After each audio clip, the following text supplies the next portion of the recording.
So yeah, I have a bamboo-like plant. It's called Japanese knotweed. It grows in specific shaft-like segments, much like bamboo. If it's watered within 10 days, it will um,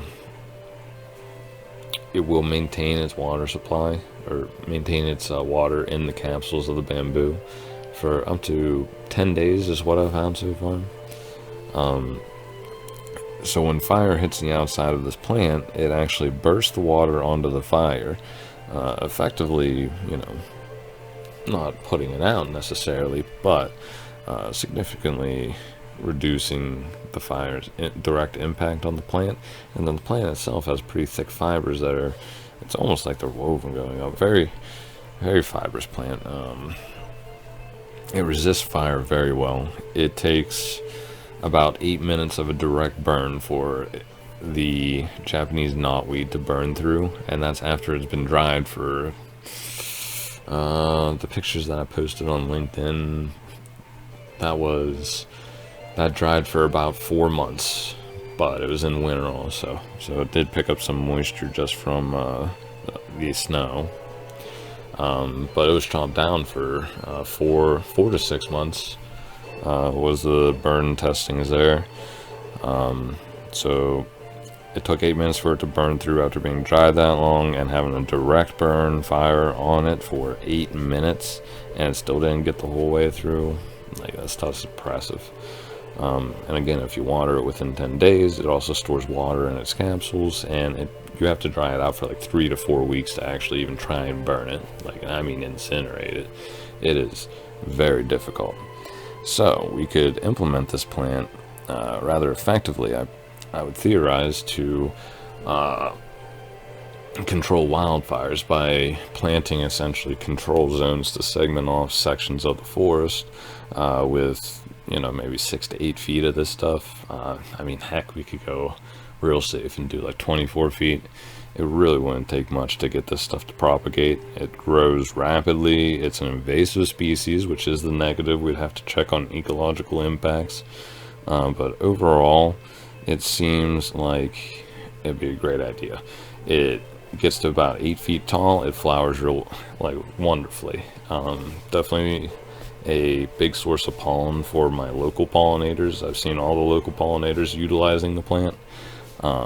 The honeybees create a sweet red honey off of it, a little bit different than our traditional honey, but I think consumers would still enjoy it, especially since from the sounds of it, it sounds like it'd be sweeter. I don't have my own hive to test that at the moment. I'm working on changing that.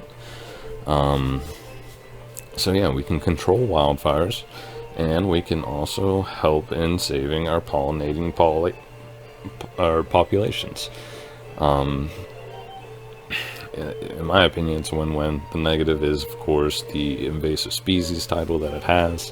It'd be very difficult to get this stuff widespread because they don't like invasive species being widespread. It kills off low-grown plants, which really, in my opinion, isn't a huge deal because they don't really benefit many pollinators.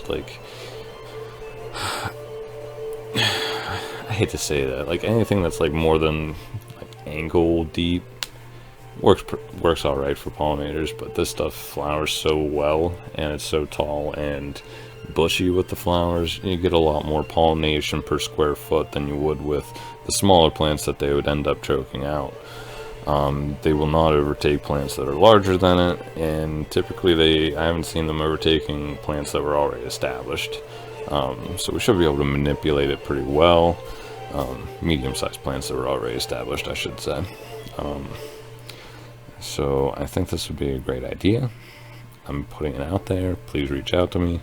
I have a ton of this plant we can do further testing on. I'm going to produce more research on it. I just want to save the world, man. And I hope someone out there is listening, because we need to do something soon. I think I'll leave it at that for tonight. Just a nice little short round, and I'll be coming back again tomorrow. We'll talk about some more, See if we can get anyone to pop in. We'll just do bits and pieces here and there. If we get a discussion going, we'll keep it going for longer, but ultimately I just want to produce the information, put it out there, and hopefully at least one person hears it. It's been fun for the little bit of time that I was on here, and you know, I'll see you guys tomorrow. We'll do this for a while. Just keep taking snippets of video, thoughts, ideas, put them on YouTube, and then people can see them permanently, and maybe we can really make a change happen. Here's hoping, guys. Let's save the world together.